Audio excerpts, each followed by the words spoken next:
Hey everyone, welcome. I'm Cassian. Voici Cyril. Welcome. This is our conversations. So I'm an author and teacher. I teach people how to master the lunar cycle and how to radically transform their lives and live in the flow. And then Cyril. Is a guitar teacher. No, I'm kidding. I am here to help people rediscover who they really are and achieve more freedom in their lives and achieve a life of satisfaction. Why not? Beautiful, beautiful. And then we both sing flamenco together. And As exactly, and that's why the guitar, and that's why the claps in the beginning of the video. You have to do this for the entire 3 hours. This it's will be entire three. Yeah, but the thing is, I can't really talk that well with it in my mouth. So yeah, I What think, serious thing did we want to talk about? well, today, August 9th. So for us here in Vancouver, it's still August 9th, even though in Europe, I think it's August 10th now. Mhm. But yeah, they just launched the sanitary pass in France. So people have now to take, if they want to take internal flights, if they want to take the train, the bus, the whatever, they have to show credentials, right? Mm-hmm.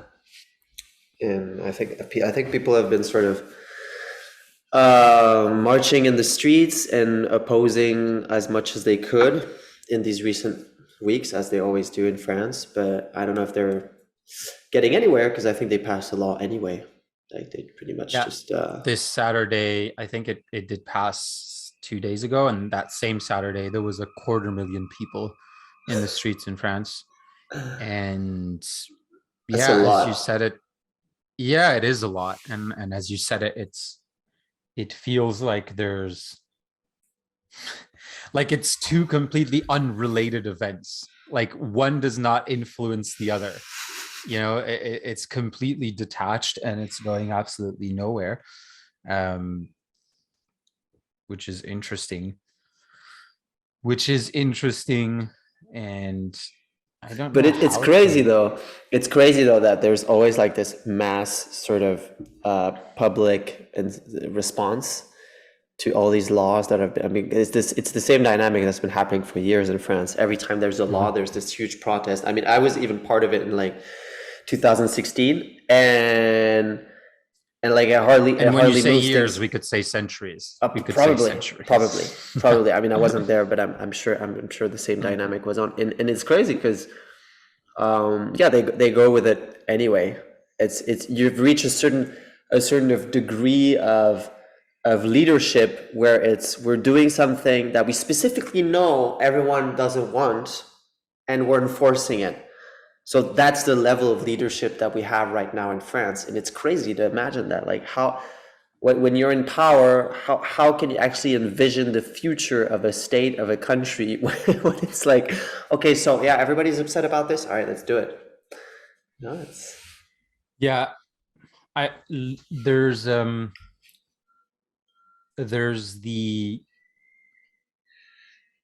there's the fact that polls um polls are a very easy way to, how could I say, to steer the narrative in one way or another. Like in the difference between France and Switzerland, for example, in France they act in Switzerland they actually do referendums. It's not just a poll, it's a thing where you actually go vote and say if it's a yes or for a no for a passing of a law. And the thing in France is like we use these polls as a way, like if it was a referendum, but it's not. yeah, And and like it's you like a never newspaper know. poll, right? So It's a newspaper poll, so it's generally on like 1,000 people, and it just reflects like whatever people they selected for that poll. It's just extremely subjective, and so you never get to really know how many people are for, how many people are against until there's an actual vote for the law, and that only but the happens in places leadership like. must know. They must know. Like they Mhm. must have a pretty good idea of what like the proportion is between people who who welcome it, people that are not sure, and people who are like outrageously against it. They must have an idea, a sense of it, right? When they enforce a law, especially when they The, choose to like, vote things in the middle of the night or something like that. Then and therefore the question, and we're arriving into the 9 minutes in, we're getting into the interesting stuff. Whose interest is it in to listen to the people? When has it ever been? Since when has that gone away? Why would it be in their interest to make the people happy? well, it's a long term Is that interest. It's a long term interest, like uh, for the good of all Mhm. life, right? It's better that we sort of all go into a similar direction. But if you think short term, then no, obviously it's better to just do whatever you want and not care about who's involved. But it's not a very Yeah, good investment strategy. It's not good business when you do stuff that upsets everyone, right? And it's not good business for sure. Yet again, it wouldn't seem like their interest is to have good long-term business. It from what we've seen over the years, it's like the situation, at least for France, is a place where most politicians are trying to get whatever they can from whatever is left, and there's no real desire to create something in the long term, because I feel like the the French project has disappeared a while ago. And we can see the contrast in here in this country, where over here there's a feeling of people that are here and people that do immigrate here are concerned with the construction of something new and something of a co-creation and something of a sense of community and of a sense of care for mm, one another. Whereas in France, that seemed like that was in the past, and now it's just in the decline of what went wrong for a certain amount of time. So I'm it's more, I feel like the politicians are more in a survival mindset of what can we get out of this now. And Ciceron is one of, that's a Greek author, I don't know what his name is in English. It said the Cicero, Cicero, yeah. yeah, I think so. uh, you you can judge the decline of an empire by seeing how absurd the laws are, and how Mm, absurd the laws being put yeah. in place are becoming. And you can just see that right now with this kind of law. It really, to me, just reflects how weak the binding, the communal binding of the society is, and it's Mm. completely. I get the feeling it's like this game, like it's a sort of game where you have something, I don't know, you're passing on something that might blow up in your face at some point, like a ticking bomb or something, and you got to pass it up Mhm. as fast as you can, and you don't want to be the one who it falls onto. And I feel like when these guys get into office, when they get into office, they get handed by like the president before, he's like, all right, here's the situation. A major social upheaval could happen any day. Any day you might get thrown out of your office by an angry mob. This is the deal. All right. So just be as good as us and try to survive the 5 years. And if you're lucky, you might even get 5 years extra. But just know that at any moment in time, it will happen. And obviously, what do these guys do when they come into office? They're like, all right, so I think we'll give 500,000 more jobs to the police. We'll increase their pay. We'll order all this military equipment from Israel and riot police stuff and World Mm. War. And obviously, that's the first thing they take care of because they're like, any moment, right? Any moment it could happen. Yeah. First, it's taking care. It's the cover your ass. Um, it's the cover your ass syndrome. There is a track from Eric B, I think, and Hakim, a hip hop track called "Pass the Hand Grenade." It's just passing it to each other. It's Yeah, it's it's I don't know how, like, I mean, I do know, it's impossible to be in a country like that, like the level of discontent, the level of it's just impossible to thrive. It's no, impossible to no, thrive. There's no, there's you can't, you. there's no Is it? support. No, but I mean, this is what you were saying. Yeah, it's you're You can't just even, you can't ever take any élan. You can't step back to take a bigger jump. Like there's no margin for evolution. It finds I find it's very, you're always running into these issues because there's a general level of discontent to a point that um it's, I feel like it's really structural. It's something that's above, and that makes it so we can try and patch the symptoms all we want and try and fix every single leak that we see, but it's never going to be enough because that initial that initial foundation is crumbling on itself. And I want to transition into something a bit more global, and it's something that we've been talking about for years now, you and me, Mhm. and it's about the global crisis and the global collapse of the way that we've been doing things so far. Mhm. And everything in France and in other countries has been built on the fact that there would be this exponential growth that would be unlimited, Mhm. that would be infinite, and that would always fix itself in a way. Yeah. You know, the Adam Smith's famous invisible hand, which is just more of an invisible fist that you take up the rectum more than anything else. It's pretty much just that. Yeah. Um, And and it's the lie that they're still selling, right? People they get into office, as I said, and they're still selling that idea that, oh, everybody's gonna get a better job and everybody's gonna get a better this, and it we're is. gonna push the level of quality of life is gonna go further. And obviously, I mean, when you're poor, when you have a shitty It's job, the when hope. your life is miserable, you have no other choice than to subscribe to it, right? And You I do. thought And there was, mhm. just let me finish. A great analogy to what you were saying earlier, that the thing that, patching and patching up and patching up. I feel like it's the exact same way when you're, only using your mind to make decisions, and you're in this dead end in your life, right? And you're always fixing these small things. You're like, oh yeah, oh no, this happened probably because I wasn't 100% focused with my mind. So let me patch up and correct, and now I can go the right decision. And then Mhm. it doesn't work out again. And then you do this mini corrections when the foundation, the way that you're actually Mhm. making the decisions, the Mhm. way that you're actually moving forward is Mhm. corrupted. And Mhm. so no amount of patches, no amount of corrections will Mhm. ever make you go where you need to go, right? Yeah, exactly.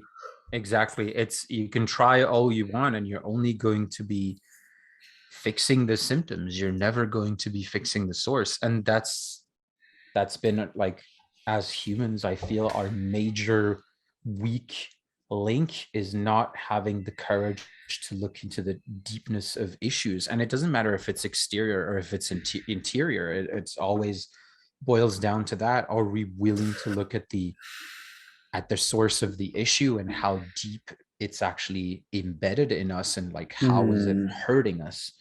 How is it making things, how are we constantly going back to the same issues? mm. How are we constantly going back to the same issues? So it's really a fight between I want to hang on to the world that I feel I'm losing, and I don't want to believe that it's gone. And this in this new state of mind, this new state of being, this reality that's crying out for help. Like guys realize that the ecological crisis is a reality, that the collapse of society is a reality, that mass control is a reality, and all of these things. And yeah, it's the blue pill Mm, and the red pill is always the same thing, right? And I feel like that the more we move forward in time, the more the level of tension on either story, whichever you choose to follow at whatever degree, becomes higher. You know, the stakes are higher, so people are doubling down even more, which creates these extreme scenarios, right? These extreme situations, like right now in France, where like the level of control is just going up a notch. Like, bam! All right, now like Hmm. basically, I don't know what's the real state of the law, but basically, if you want to keep your job, if you want to have an unemployment, if you want to travel, you want to either you test yourself every 2 days, which is Hmm. totally unrealistic to, like, and even if it was paid by the government, that would mean it's paid by the people, and so it's not sustainable, right? Yeah. Or if it's from your pocket, how are you ever going to pay for that? So your only alternative is obviously to take the shot, you know, and be part of the herd. And it's crazy how these scenarios are getting so extreme, and I can't even imagine how it's, well, I can actually, but how far it's going to go, you know, like for people to actually react and be like, no, I can't accept this. Yeah, I think it'll be progressive.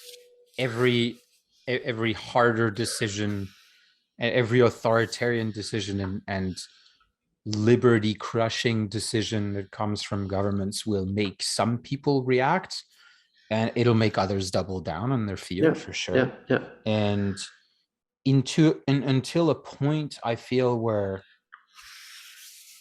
it'll become absurd, like so absurd to some level that it'll be a joke of itself, yeah. and that, like, the inversion that we've been living in values until now, like this global inversion, um will be inverted as well, and it'll come back to something completely absurd. Something absurd I saw today is that, because, so in France, if you either get vaccinated and therefore have a green light to go into all the places, or another way of that. So either you have the test, what you were saying, which they extended to 3 days. Your negative test is valid 3 days, Ooh. and then always a little bit of Woo, leeway freedom, to make you, freedom. yeah, freedom, yeah, It's freedom. for the weekend, right? You get tested on Friday. For the That way you get weekend. Friday, Saturday, Sunday. Monday you're back at work, and then you get tested every Friday, right? What they said, it was to actually alleviate the test centers because they had a little bit too much strain. So it wasn't even about the people. um, so that's the second option. But the third option which is interesting, is if you have had COVID in the past 6 months and you have recovered, you don't have to get vaccinated. And it would be dangerous to get vaccinated because you're giving the thing again, or it wouldn't serve any purpose. Therefore, there's a lot of people on the internet that are looking for people who have COVID in order to get them to get the actual to get the virus inside of their system, recover from it, and therefore be free for 6 months, because there's less risk in their mind to actually have the disease, which we've seen widely in the world is completely asymptomatic in a lot of cases. There's Beautiful. less of a risk to get the disease than to actually take the shot. It's These absurd situations are getting to a point. I love it, because it's just, that's what's going to bring it up to, like, the face, and people will be able to look away from it. yeah, it's crazy. It's beautiful. It's beautiful. It I love reminds it. me of a movie, World War Z, where Mhm. it's a mass zombie apocalypse, right? And it's a movie with Brad Pitt, and the hero figures out in the movie that the only way to escape the zombies is to have some sort of virus or some sort of disease, because the zombies don't want to attack a host body that's not completely sane, or not completely Mm. like healthy Mhm. uh, to be transformed, or whatever we can say. And so at the end of the movie, he goes to this like super high level disease testing lab, and he inoculates himself with like the worst stuff ever. And that's actually how they survive the apocalypse, right? That's how they make like a mild version of the virus that actually everybody can survive, and that's how they get out of the situation. Which goes a long way to say how capable our bodies are at Mm. surviving these potential threats, Mm-hmm. right? Mm-hmm. Uh, like Yeah. at some point in time, smallpox, like totally, and other things totally eradicated the population in South America and Central America, right? Mm. But today, if the same virus, it's probably around, like nobody's dying from it, or very few people. Yeah. The those 10, 15, 20-year tested vaccines probably are for something as well, because they definitely help to protect the population. And that's one little um that's one little remark I want to bring up, is that I feel like everything has its place and has its use when it's done in a matter of time is taken, precautions are taken, etc. And like, there's a lot of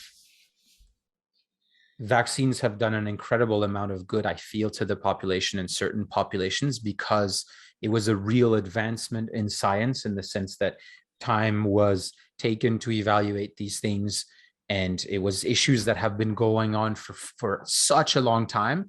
So I want to say, like, in the same way that we have today the opportunity to tackle the issues of the world with the perspective, with the time frame, with the history books, and Mm-hmm. with the wisdom that humanity has gained as well, the same way that we could tackle this issue really slowly, that's the way that these vaccines were developed. And that's Mm. why I feel that they were so valuable, helpful, and everything.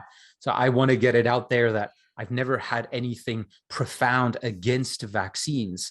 Everything has its place, everything Mm. has its use, for as a means to a goal that we want to reach. What I feel like is happening today is that there's this disease.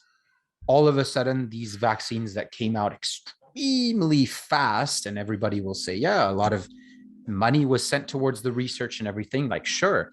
Yet we're in this energy of shock. As a global population, we're in this energy of shock, and we're in this place where we do not have the perspective, we do not have the uh, yeah, the time has Mm. passed and everything, where we're in a position to take rational, sensible decisions. And I feel like we're in the perfect time for people that are trying to get ahead of everybody else and trying to profit from this situation. Like, Mm. and I do just believe that the pharmaceutical companies right now are in that position. And you know what? Who would blame them? Their Yeah, businesses, they it's want to like make if money. I sell a T-shirt like 2 days after the outbreak saying "fuck COVID-19," it's like, guys, Yeah. go get your T-shirt, right? And then I take $20 for every And why T-shirt wouldn't sold. you? Yeah, If exactly, if your goal is to make money, like, kudos, they did such a good yeah, job. If Pfizer and Moderna's like yeah, goal is yeah, to yeah, make yeah. money, it's But like, the I'm issue proud of is them. like the corruption of global like political structures, and the fact that we're losing self-determination as citizens of the Mm-hmm. world and citizens of states, and that the money is taking over the political power and saying, okay, we have to go this direction because, well, Mm-hmm. actually we work for the pharmaceutical companies, we don't work for the people. And it's Yeah. sad. It's sad because we're like we're transforming these very precious gifts. I mean, I don't know how many times I felt like my life was saved, by after an asthma attack, and I landed in a hospital Mm-hmm. because Mm-hmm. I didn't know how to manage that. I didn't know Mm-hmm. how to calm myself, to deal with my anxiety. I didn't know how to be aware of my body, and take care of my own symptoms. So, I was glad that the pharmaceutical companies were there to treat Mm-hmm. me. But the issue is that since I was born, pretty much everyone that I encountered in my life told me that the only way for me to treat my Mm-hmm. symptoms and to treat my sickness is to take this pill, Mm-hmm. and it's so hard to choose to walk the other way and say, well, actually, they might be alternatives, and the alternatives are never profitable, because now Mm-hmm. the budget that I'm spending on taking care of my asthma is $0, right? Well, Yeah, and I maybe I put haven't in heard some you hiss money. in years. No, of Yeah. course, maybe I put in some money for like coaching and things like that, of course, Mm-hmm. but it's I'm not nobody can profit off me anymore, and Mm-hmm. Yeah, and also because you were talking about subscriptions the other day, uh, that's exactly what it is. Companies, and we're the first people to do it in our like personal businesses. It's so much better to have a subscription and to have somebody subscribe to you, because you know it's a guaranteed constant income. It really is, rather than like a one-time thing. If I put myself in the chair, in the, I was gonna say in the pants, because that's the expression in France, and I got tricked multiple times because when you say that in English, it means a very different thing. Get in my pants. If I put myself in the pants of the chairman of Pfizer, if I put myself in their shoes for a second, I'll just say that.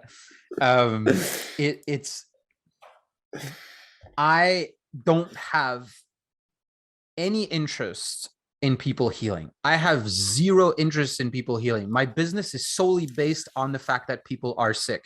That's the goal of my business: make money off of people that are sick.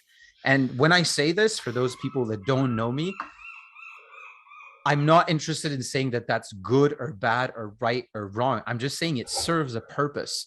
And that's why I can really understand, if I was in that position, I would do the exact same thing that that chairman is doing, because that's his goal. That's His good goal in business. it's super good business. And why would you want to change it? Why would I want to Yeah. do research and development to find my research development team? What I'm going to tell them is like, you need to make something that will lower their symptoms and give them other side effects that they'll tolerate, because that's what people are about in the end. They just want to feel better right now and not look at what's underneath. And I'm going to tell my R&D team to do exactly that, and they're going to do a very good job at doing that. And they're going to put out a drug that costs $100 a pot in there, and then I'm going to profit off of it. It's like, it's very good business. Yeah, the And same how way can you blame them? arms dealers have been waging war for centuries, because obviously we want war. Yes, War makes money. War is good for business, right? of course, it's the best business. It's the best business. And what one of those good examples that I like is the fact that um, all of those companies in the USA that uh, help build prisons, and all of the ones that are responsible for the equipment and everything related to jails in the US, those are on the stock market. You can buy stocks for those companies. Yeah, yeah, What does that mean? You know, like it simply means that if people are not going to jail, the business goes down. yeah, yeah. And we don't want that. We really Yeah, don't it's a want that. So as long huge as money making machine, like the prison system. It's massive. dangerous. But I want to ask a question now, Mhm. is because when you have these sort of conversations, the usual suspects always come up. You got pharmaceutical companies, Mhm. you got like arms dealers, Politics. politics, and the Mm. question is, how do you recenter the debate? Like, because it talking about these themes always makes us feel Mhm. powerless in a way, because like, it's not my fault, it's these big guys, they make the laws, and what can I do? Mhm. So how do we move away, like keeping staying aware of what's going on, staying aware of the power that Mhm. these entities have? How do we recenter our inner power, and how can we act in a Hmm. way where we're not Yeah. subject, to this sort of injustice that's going on? How can we still lead a life that feels that it's sovereign and I can do what I want, so to speak, even though, I mean, look at us, someone that's more extreme than us could Yeah. argue that, we bought clothes that are made in China. This is made, 100%. plastic and whatnot, And there's, and we that's can our always go goal. further, right? Yeah. I feel like the first thing to recognize is that those people are in power. Those people, those companies still exist, um, because we chose it so. Hmm. Us, the people, are giving that power. And the politicians we were talking about earlier, they are a perfect mirror and a perfect image as to where the people stand and where the majority stands. Because as much as it's not a democracy, et cetera, those politicians were born in the same country. They went to the same schools. They're just a reflection of who we are and what we accept as people. And therefore that I does re-empower us in the sense that now if I decide to change that, and if I decide to stop giving them power and money, that changes something. And obviously we can say, oh yeah, but then everybody needs to do that. It's like, well, yes, like there needs to be a big herd that does that. But once you start living in a way where you're giving your power and money to people that you think deserve your power and money because it's bringing it, they're contributing to your values, your whole world changes. And that in itself, I can't prove it. I could probably in a couple, like in 30 or 50 years, but that in itself projects a dramatic amount of positive energy around you. And it's like a ripple effect, and it's contagious in a certain way. The same way that what we're doing right now will have its effect on people just in the way they think and the way that they see it, just because we're living it, and it means no effort for us. And what you were saying there, I really loved this meme I landed on the other day that was, if you're tired of seeing Jeff Bezos and Elon Musk going to space and talking about it so much, stop giving them all your money. And yes, that's simply yes. The only reason that they're up there is because of all of those people that gave money. And that's the first thing you know when you do business. It's like, how can I use other people's money to get to create the world that I think is best? And that is what it is. It is what business is. And so that's our vote. That's our power in this only in this day and age. Money is power. What's really funny by what you were saying is that if I go and buy something from Amazon, all right, and I'm feeling guilty because I'm like, oh shit, you know, I'm making this guy more richer, and I don't believe in what he does, and I don't cheer for him, and I don't make prayers for him when I go at night, all right, for whatever reason. But then I buy it from Amazon, right? And then when I buy, how I justify this to myself is it's just one thing that I bought, you know, it's just one time, it's just one this. And then on the other side of the spectrum, when I can have the opportunity to make a conscious decision, and I'm like, oh, you know, I don't know, I can choose between this this shirt that cost me like $30 that made in Vietnam, or I can choose this local designer shirt made from organic cotton, maybe also made in Vietnam, but in different conditions, and that's going to empower a local artist or something like that, but it's cost me $100. And then when I look at that, and if I don't make the choice, I'm like, yeah, all right, but is this, you know, I'm just one person. Is this choice really going to change the world? And then from whatever end of the spectrum, we're always looking at that, saying, you know, it's just me. Like, what can I do? It's just me. But the thing is, like, the ocean is just full of drops, right? Yeah. And all those drops, they do add up to the ocean. And every time you make that decision, when you choose to give money to the one person or give money to the other, it has so much impact.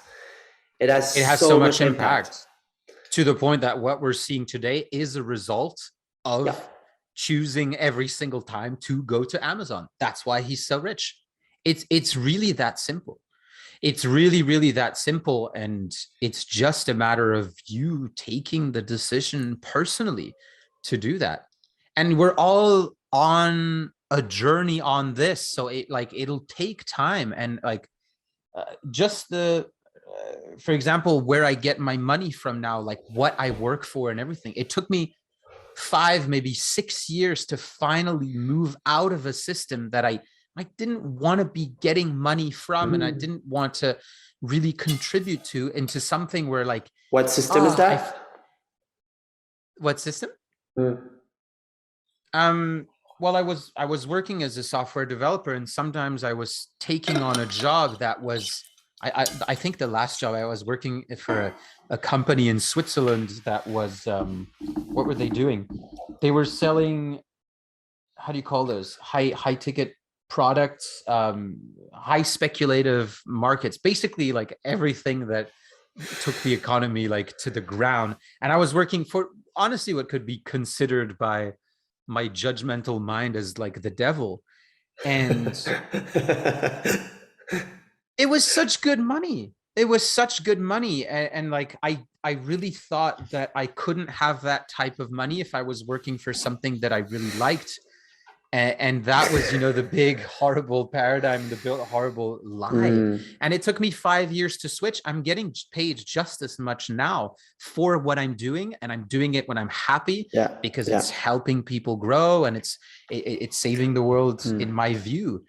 And that takes some time. That takes some time to like extract yourself from those. It's really interesting how those lies are fabricated, because we feel, you know, that they come from us, you know, when we do this work, when we do this inner work, and we're like, Yeah.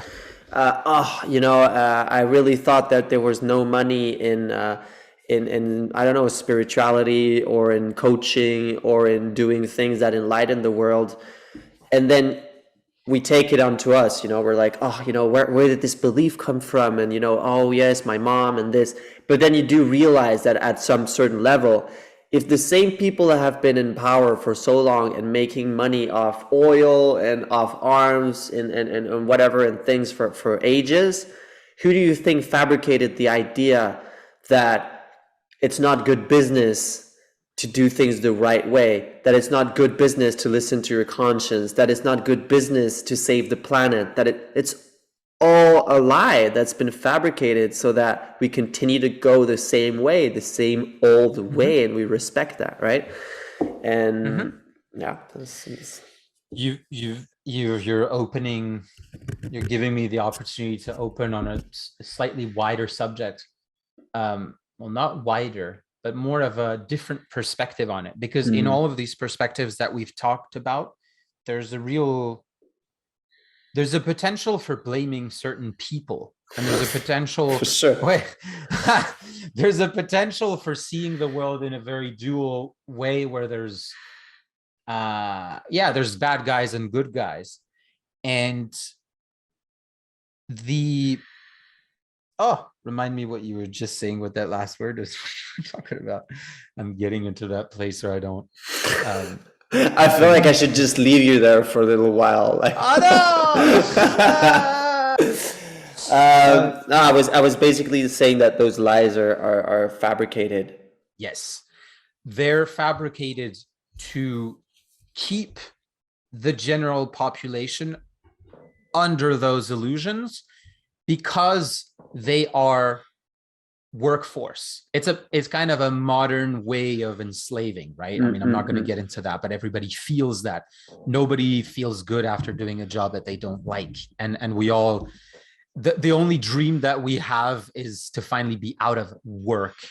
You know, this notion of work, of having to do something that if we had a great amount of money, we wouldn't do. And I guess everybody wants to extract themselves from that, because that's the ultimate freedom. It's a real revolt of proletariat. It's a whole, you know, Marxist communist thing. What I wanted to say is that that's something that's intrinsic to the world that we are living in, which is this machine, which is this matrix, which is this this ongoing project of us becoming just workforce, of just becoming value by what we can bring into the system. And we've pushed it to such extent, and Black Mirror, for example, is a good way and to see what those extremes are. And what we're living in today right now is a perfect view into what that is. It's the dehumanization of humans. It's this thing where our only value is what we can produce. It's what we can create, do, and what we can contribute to society. And we're getting to a place where there's absolutely zero value in what we are, and in human life itself, all masked under the fact that there's nothing more important than life itself, and that's why we need to protect it, and we need to put the shots and this and this and this and that, because life is so important. But that's what the inversion that I was talking about earlier, that's Mm. like a masquerade. It's like it's reverted in the other way. All of a sudden it's like, oh, we're really interested about life. No, you're not really interested about life. You're You're interested preserving the about, machine. you're just preserving the machine, because Yeah, yeah. if the machine destroys itself, we won't know what to do anymore because Yeah, we've yeah, been too yeah, yeah, yeah. domesticated. And I like that idea of a machine because it really captures the dehumanization. You know, it's that Yes. you're just a cog. You're a cog You're in this great just a cog. machinery. Yes. And the truth is that this machine is creating illusion. It's creating nothing. There's nothing coming out of it. And Yes. it's really insane to just realize that the goal It's just the goal of that. this whole system is, and I don't know about you, but I've had like major existential crisis in my life to that idea of like, what am I supposed to do? Like, what kind of cog Mm. am I in this machine? What if I Mm-hmm. don't fit? What if I don't Mm-hmm. fit? Like, my life is meaningless. Mm-hmm. I have no purpose, you know? And Mm-hmm. you can also see now like how spiritual gurus, are sort of also latching onto that idea of, yeah, I'm gonna give you purpose so you can finally exist into this world. You can finally serve something, And I actually myself filmed a video this morning, launching my course, and I said the same thing. I'm like, yeah, maybe you're lacking purpose in your life, and it's Yeah, it's because we want to see like what cog am I? How do I fit into the system? And it's a really tough one. It's a really tough one because we do really have, I feel like I have been going through a deconditioning process, and it took me 3 4 years to finally realize that I don't care about this machine anymore. I really don't care about it. I couldn't care less. It doesn't bring me any joy anymore. It did before, and that was like that false illusion. And I love that scene in Matrix 2. I think it's Matrix 2, where he's eating the steak, in the mm-hmm. restaurant. Yeah, yeah, And yeah. he's like, I know that this steak is fake, but fuck, is it good? And Yeah. I'll keep eating it again and again. It's like, give me more Matrix, give me more Yeah, yeah, illusion, give me yeah. more It's of just a those dopamine sensation, hits. emotion. Give me those Yeah. hormones. Yeah, yeah, yeah. And it's like, it's good enough even though it's fake. And it's only when you start to experience the real thing, and you start to experience what life is outside of that machine, that Yeah, you turn back, and then you really have that Neo moment where you're like, yeah, fuck, what just happened? What just happened? yeah. That the beauty of the machine is actually in its use of archetypal energies and archetypal systems and archetypal ideas, right? All these myths and legends and themes that have been in the heart of humanity forever, and Mm-hmm. Alberto Villoldo, one of the authors that I Mm-hmm. love, and he always, if you read a single of his books from like 10 years ago to now, he always goes through in those books through the archetypal energies, and he goes through like different myths and legends and how these sort of create these roles for man and role for woman, and how we're always out playing these same kind of stories, and that machine, it feeds on that so well, and feed like an advertisement, Mm-hmm. and how we perceive our style and beauty, and how masculinity is perceived, with power, with money, and this, and all this, it all feeds on these themes that are so deep in humanity that we sort of carry with us, and they're so difficult to Mm-hmm. escape. They're so difficult to redefine, right? Because like in a way humanity is getting old, you know Mm-hmm. we're aging. We're Mm-hmm. sure, I'm in a young body, but humanity is old. We've got so much history, and so Mm-hmm. these stories are sort of really hanging on, and we're at this moment, I feel now, where we're trying to break free and redefine what it is to be Mm-hmm. human. That's why you see the emancipation of genders and all that, and people redefining how they want to create their own body and their own sexuality and their own identity, and everything's sort of reopening, and there's this birth of this new human that's coming out. But for Mm-hmm. that, there's a need of big Yes. healing, big inner work, big acknowledgement of how like slave we are to these stories and to these archetypes. Mm-hmm. Like we And believe how we're we, leading such special lives, but we're just doing pretty much the same thing as everybody else before us, you know? yeah, yeah, and how we've accepted every single morning to go through with that once again. It's like, you know, like so many people, and it will relate to some people who are listening to this. How many times is it going to take you to have that feeling in the morning of like, I don't want to do this today. I don't want to go to work. I don't want to meet that person again. I don't want to do this. I don't want to do that.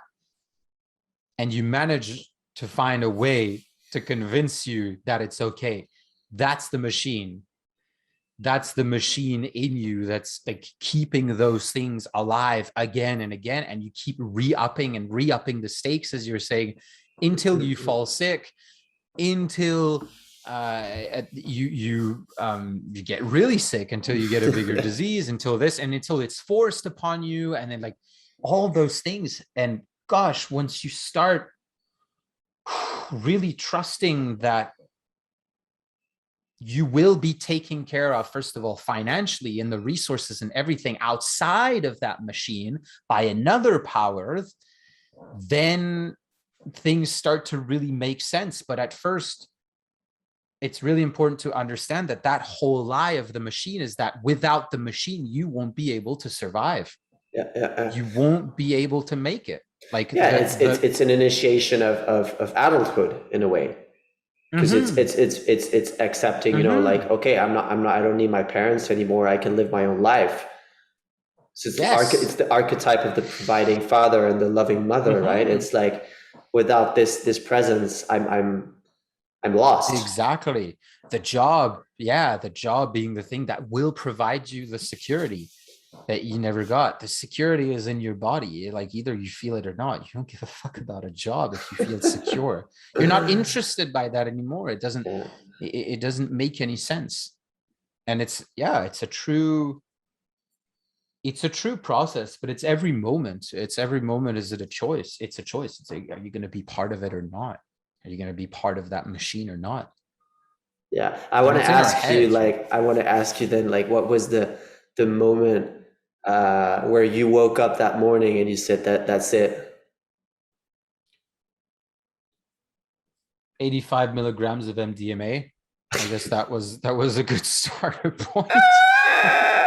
To me personally, that was honestly the biggest starter point. Like that's where the journey began, because I believed in the machine so heavily. I really did. I really thought that was it, and like that's what my father had told me and had taught me, and so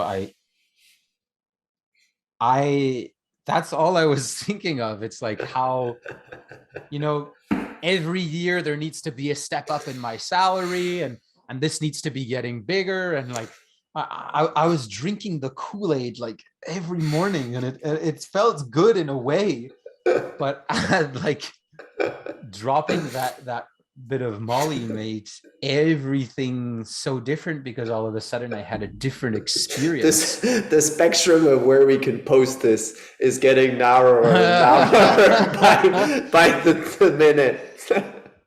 Yeah, Not that I that's care, but it's just no, yeah, same here. It's like it's beautiful. I'm like I love the fact that I'm able to talk about this. And it was already actually pretty free at the time. The first person that called the next morning was my mom, was our mom, to tell her about it. What yeah. was I mean, going on. I would also tell her like a lot about my experiences, because there was never anything wrong with them to my point of view. There was wrong No. when there was wrong. There was like it was an issue when it was abusive, right? But otherwise, I always felt that it was opening a window into a new world, and I like that idea that um, spiritual awakening or initiation could come in various ways. I think we lived in Mhm. Europe, and we lived in urban areas, and so I think the closest thing with what we were doing with our lives at that time to a spiritual awakening was going to happen through drugs, because that was the thing Mhm. that was available, right? If we had, Mhm. lived in another part of the world, we might have met a shaman, and things would have been different, Mhm. right? But it's just, it's Yeah. one way or another, the life force seeks to escape, seeks Yes. to move out. So it will find whatever way, whatever it will grasp onto anything that's available. I mean, I've met very, very bright people that have never done any sort of too Mhm. strongly mind altering experiences, but they've gained wisdom in other ways, and I respect A that. 100%. 100%. And it's only, well, in my experience, it was really just a trigger, and it was that necessary trigger of like pushing me off a cliff because I was too comfortable and I was too in control of the boundaries of the cliff, and that I would like play in that area, and there was a Mm. great desire for control, and it was just, yeah, and it brought to, and as you said, I think it's all different for different people. Some people, it's their girlfriend is going to leave them, or they're going to lose a child, or they have like a really traumatic experience and something that's going to propel them into a different way of thinking. But yeah, now that I think back to it, that was in January 2013. So we're coming up on 9 years now, and gosh, so many things have changed, and I realize how much time it did take me to extract myself from that machine. Yet now, so many people and so many tools are available, and like that are like so much more, I feel, um, functional and efficient, and the number of people that have extracted themselves, or that are in the process of extracting themselves from the machine. There's so many people out there that now it feels, I would feel a lot more supported if I were to start now. At the Oh, for time, I sure. did feel I was by myself, For sure. I And was. also, like, I think because mainstream is also latching onto these ideas and these spiritual awakenings and everything, that now it's become more socially accepted to look at life in terms of something that you're supposed to be and not something that you're supposed to do. and Mhm, um, mhm, and so it's so much more accessible. And as you said, I mean, the numbers are just growing. I guess more and more people are awakening into what it means to be themselves, to what it means to be human. And no, mhm. I'd rather have a colored shirt because it just looks so much more like me to have this color and personality, and than to wear just black and white, right? Mhm. Wait. Wow, I think that sort of wraps it up. Mhm. We covered so many things. Yeah, We I mean, covered so many things. Yet I, I like, I like the fact that it's brought us to. I like the fact that it's brought us to a place where there's responsibility, and in the middle of everything that's happening right now, because of the level of fear and because of the level of panic that's like striking the earth, everybody's looking for a culprit, and everybody's looking for a throat to squeeze in order to solve the problem and move on. of And course. there's always some people that are going to go down that route and then restart a system on the ashes of some murdered, like our French system is, like it started. Yeah, Our our first yeah. republic, second republic, was born under the decapitation of a human being. So can we really expect all of this to be so full of compassion? It's hard to picture it.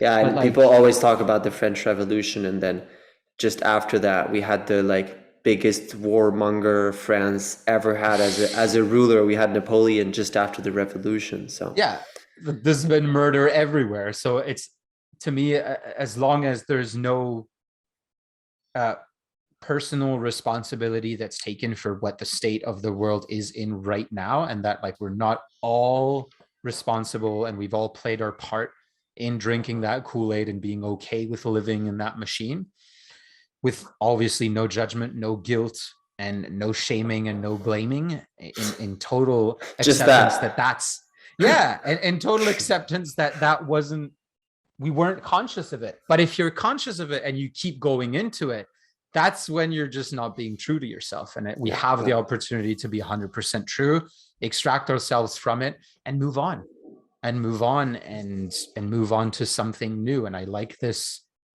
I like to end on this because that's 100% empowering. I have the choice to do whatever I want right now. I have the choice to give my money to whoever I want right now. I have the choice to make the money that I want in my way. There's always a choice. There's always a choice. And I don't think we should, it doesn't seem healthy, at least, to not take that opportunity to make the right choices. Of course. Yeah, because there's a natural, I mean, it's normal to feel sad and to feel powerless when, catastrophic climatic event, like weather events are happening in the world, and forests are burning and everything and all that. And I think it's healthy to feel the sadness that is shared by humanity, but I don't think it's healthy to sort of drop into despair and say, well, what can I do? And this is as you said, blaming whoever was responsible, hundreds of years ago, because they make certain decisions. I feel like instead you should use that emotion that you feel, you should use that despair, that sadness, and channel it into your own transformation. How can I use and because of the interconnectedness of humanity and the constant news and the constant feed of all these things that are happening, I feel like every day is an opportunity for transformation. Every day you've got some hurricane or fire or war or something, and even in your streets there's always disaster and disease and stuff happening. How can you not use that as fuel for your own rise to personal power, where you can be in a position where you can act right and be that drop in the ocean that's going to change things? 100%. Amen. Hallelujah. Right. Oh, that was nice. That was a good hour. I feel like we've covered so many different things. And what I wanted to say is, forever, whoever you as an auditor has stayed until now and has congratulations. Congratulations, first of all, because many people around us have given up on understanding our point of view on things. And I think it's awesome if you got to understand all of the different levels that we've been seeing this crisis in the world by. And what we wanted to offer you is, what is the next step? What is the next step for you personally, if it's something that resonates with you, and if you feel like you need those tools, or you want to grow yourself and you want to go back into your power and you want to take your power back, then I guess we can present ourselves very rapidly. Cassien, I can let you start. Absolutely. What is your solution? Well, I mean, I've been studying my own transformation for a few years now, and then helping people discover their own uniqueness, and not as a cog in the machine, but rather as one aspect of a global consciousness and one piece of the puzzle, one drop in that ocean. And for that, I use a lot of astrology-based systems. Notably, I do human design readings. And then also recently, I've just finished writing my book, Moon Warriors, where I outline all the wisdoms, teachings, insights, and practices that I have been either taught or self-taught during the years. And I've just created my first online course, which will be released in the current month. that people can join and then learn how to empower themselves through understanding natural cycles and getting into that natural flow and reclaim their sense of time, moving out of the week and weekend world and moving into the real world where there's actually seasons and lunar phases and things that are, different. I don't see why you underestimate the 9 to 5 Monday to Friday workday. That's always worked so far. That's always been a great strategy, and I think you're a heretic for questioning that. Yeah, so I mean, I'm really that's my thing. I'm really passionate about time, and I've been studying time mechanics for a long time now. And so all these system astrology and Aztec astrology and Western and Chinese astrology, and how did all these sort of mathematical structures give a good sense of time. And so there's a lot of things that you can take out of them, others that maybe don't fit your own life. But one thing for sure is that we can gain a lot of wisdom from understanding natural cycles and moving out of the sort of workforce timeline. So that's those are the things that I teach. And yeah, I'm just an intuitive teacher. So I walk my path, and then something hits me in the face and tells me this is truth, and I take it for granted, and then I try it out. I'm like, oh, this works for me, so maybe it'll work for you. Look me up. You can check my website, moonwarrior.net, and then also on Instagram, all moon warriors. And yeah, we'll be happy to see you there.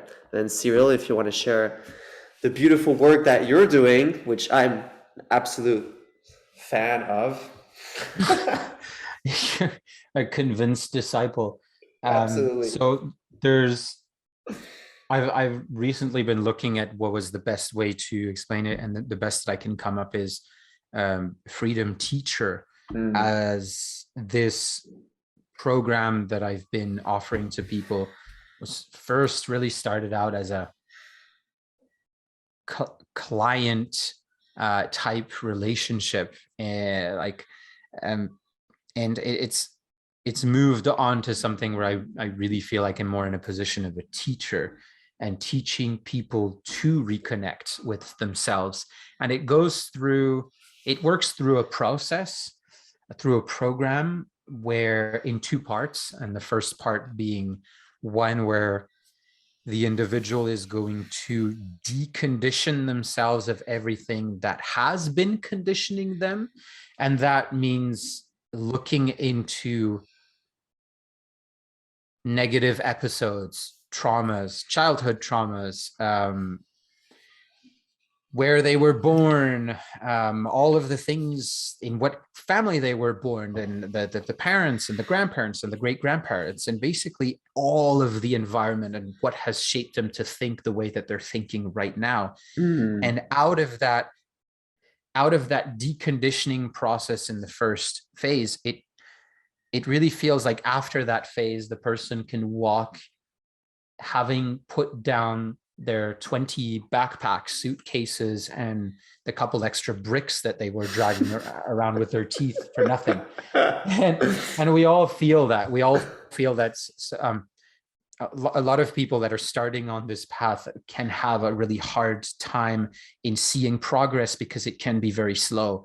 And in this process, in this program, I give the opportunity to let go of everything first that is not needed, in order for the second part to be so much faster and so much more radically rewarding.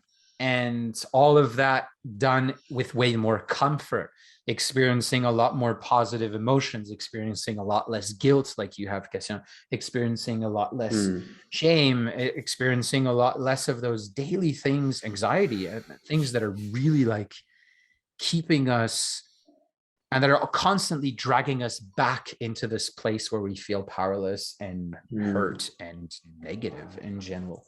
So it's a not so lengthy process for the results that it has, I guess. And so I invite you to check out the celebration.ca. This is where I do the majority of my work, and there's a longer explanation of what's at stake and what the benefits that you can get from this. And it's something that's been done to thousands of people around the world. And I'm currently gathering all of these people that have been doing this process, and the him included, to really, for them to really share the transformation that has happened in their lives, because it's something that I believe is really mechanical. There's a real, I would say, masculine, dry side to it, and at the same time, there's a real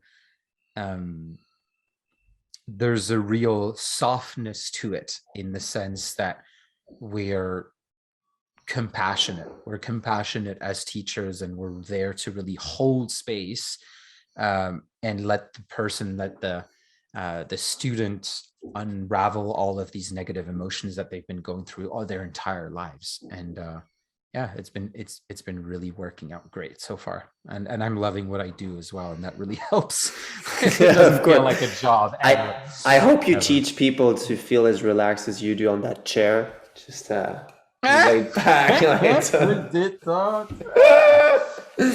Yeah, I mean, if I can say one thing about the method and my experience of it, is that after having gone through the process with you, I feel like my cards were dealt before. There was no chance. There was no chance I was ever making it out to get the dreams that I wanted, to get the life that I wanted, to be the person that I wanted to be. There was like so much playing against me, and that I wasn't aware of. And it was more than a wake-up call, more than just just an understanding. It's like it's having your entire system laid out in front of you and understanding the maze that it creates. But this maze has no way out. You're just basically running around in it. There's no way out. So thanks, Cyrille, for showing that way out and allowing to actually, get past that maze that is actually there to teach us a lot. I think that's a very precious maze. Yes. And thanks for what you just said. Because that's what I meant by the shift between, I realized that I was not serving clients, but I was more teaching students, in the sense that I'm really here to make you understand everything about how your life was constructed and how that maze was constructed, as much as I understand it. There's a real desire to transmit that and that's what's so empowering, I feel. That's so empowering, rather than being in a position of like, I know everything that's going on and I'm going to give it to you drip by drip and like let you figure it out. I'm going to really help you. I'm going to handhold you. And in this program, in this process, there's a real bond between me and the student. Like, I pray every night for my students, and I'm on call 24/7. If they're feeling so bad and it's 3 a.m., I will pick up the phone. And I've done that before, and I will. So it's a different relationship, I feel, than anything that I've seen out there. And that's what makes it so different. That's why I love it as well. That's why I love it so much.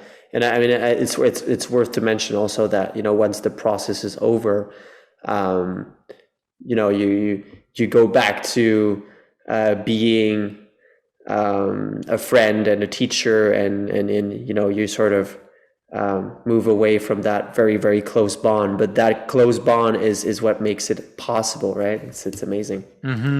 Yeah. And it's brought so much, and every single student that I've had is still a student of mine, and we still get to talk all the time. And there's such a good community that's created around it. And like, I'm never far. Sweet. Yeah, we'll be dropping all the links below in the description, so you can find Cyrille's website and my website and all that stuff. And we'll see you for a next episode of our conversations. And don't hesitate to send in any questions, remarks, and especially questions and things that you want us to talk about. Yeah, we could do Q&A sessions, or we could do like live Q&A, or we could also maybe put a poll and put different subjects out there, and then ask the community who wants to hear about what, and we'll be happy to discuss those. And all else, the universe will send us a question or an answer and something for us to rebound on. So yeah. I mean, it doesn't look like we're in search for words. It's gonna slow down. Yeah. All right. Thanks, Cyrille. Cheers, people. Thank you. Thanks, Cassien. Ciao. See you soon. Bye.